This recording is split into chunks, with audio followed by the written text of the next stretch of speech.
असतात त्यांच्या वाट्याला परिस्थिती अशी येते, काळ असा येतो की त्यांनी केलेलं पडत नाही त्यावेळेला, व्यर्थ जातच नाही पण त्यावेळेला पडत नाही. आणि एखादी भाग्यवंतांची बंदी अशी निघते की त्याला फार थोडं करावं लागतं पण खूप विचारलं. स्वातंत्र्य कोणामुळे मिळालं अशी चर्चा चालते. खरं पाहिलं तर कोणा एकामुळे मिळालं. 1857 प्रयत्न सुरू झाले स्वातंत्र्य. तेव्हा जो सगळीकडे स्वातंत्र्य युद्धाचा अद्भुत उसळला, त्याच्यानंतर ती आग कधीच शांत झाली. ती प्रेरणा सतत चालत राहिली. काळाच्या ओघामध्ये अनेक प्रकार कामांचे रत्न उभे राहिले, अनेक प्रकारचे प्रयत्न झाले आणि या सगळ्याचा सम टोटल असा परिणाम म्हणून आपल्याला स्वातंत्र्य मिळालं. हे जरी खरं असलं तरी ज्यांच्या हयातीत ते मिळालं त्यांच्या खात्यामध्ये ते जाणार त्याच्यात काही भावना नाही. पण ती एक स्वीकारण्याची गोष्ट असते. श्रेय स्वीकारणं हे त्यांचं नाही, त्यांच्या डोक्यावर आलं तर अहंकार.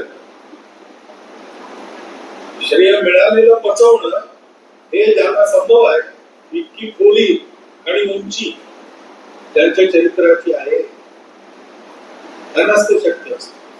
पण कोणाला तरी ते काय होतं म्हणून ते श्रेय असं कुठेतरी मिळतं. परंतु खरं हे सगळंच मिळून केलेलं काम असतं आणि प्रत्येकाचा त्याच्यात वाटा असतो. आणि तो वाटा या प्रकारचा असतो की कोणी काय केलं. मला सत्संग आला तर मला संघाविषयी बोलावा, वेगवेगळे लोक येतात त्यांच्यासमोर बसून त्यांना संघ सांगावा, त्यांच्या प्रश्नाची उत्तर द्यावी. माझ्यापेक्षाही चांगला संघ सांगू शकणारे किंवा उत्तर देऊ शकणारे सध्या काय, पण त्यांना ही जबाबदारी नाही. तर मी हे केलं म्हणजे मी फार मोठा असं नाही, ते हे करत नाहीत म्हणजे त्यांना जमत नाही असं नाही. महत्व कोण काय करतो याचं नाही, कोण कसा आहे याचा. संघाचा स्वयंसेवक हा दिसण्यापेक्षा असण्याकडे जास्त लक्ष. दिसण्याचं महत्वाचं काय, ते संघ नाकारत नाही, स्वयंसेवक नाकारत नाही.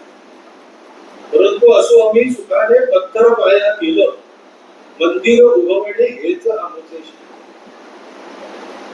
त्याचाच स्वभाव. त्याच भावाने एखाद्या वेळेला मंदिराचा कळस व्हायला त्याला सांगितलं तर तो होतो. पण ते कामासाठी आवश्यक असतं. पण त्याची तयारी असते की कळसाला सांगितलं खाली उतर आणि पायात जिरून जा, तो कळस खाली उतरून पायात जिरून जा, कारण तो